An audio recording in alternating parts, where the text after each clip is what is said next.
an MMORPG, you can learn how to become a woodcutter and you take the wood and like turn it into fancy things within a couple of days.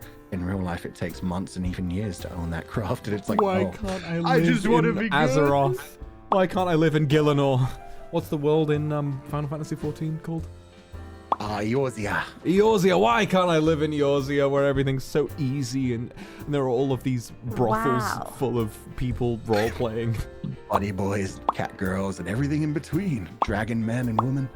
God, I love Eorzea. It's so interesting how, like, it definitely used to be World of Warcraft where, like, all of that shit was going on, but now Final Fantasy XIV is the one that has, like, the whole, like, roleplay brothel system where you've got people who are, like, ringleaders who will pay people in absurd amounts of in-game gold or gil or whatever it is in Final Fantasy to just, you know, have clients and shit like that who just get to roleplay and look at someone else's 3D model dance on them with no clothes on and be like, ah, yes, this is a good use of my time and money. And they're so blatant about it. It's great. Like, you go to the RP server and people just like are advertising themselves. And, like, they have reviews. They have like little websites and blogs set up where it's like, here are my reviews from the clients who love me. It's like, wow.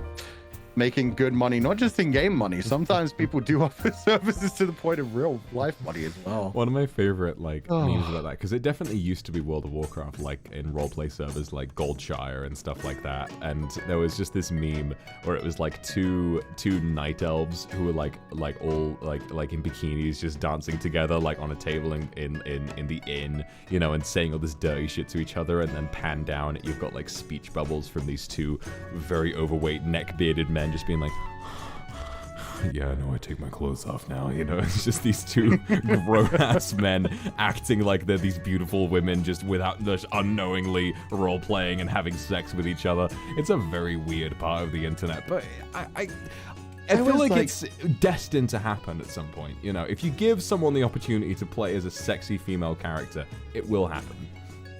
Or, yeah, or a sexy male character. Sometimes you learn things about yourself you didn't know about yourself before that. Like, sometimes getting to experience that side of life makes you unlock things where you're like, oh, I guess I'm into this. I know that's a new thing to add to my repertoire. I know there's a lot of discussion and sort of talk about how like a lot of people might sort of make sort of like maybe a trans discovery about themselves because they enjoy playing as the opposite gender in video games as well. Like if they're maybe assigned male at birth and they like have the opportunity to make a female character in a game and suddenly that wakes them up and they think, oh, I like this, and then it sort of begins them on that journey, you know. It's really important that games give us so much room to express ourselves because there are so many points of self-discovery made in a game that gives you the power to make like just give you a little bit more control, you know. That's why it's role-playing, and yeah, as long as there are like set rules on it, it's good.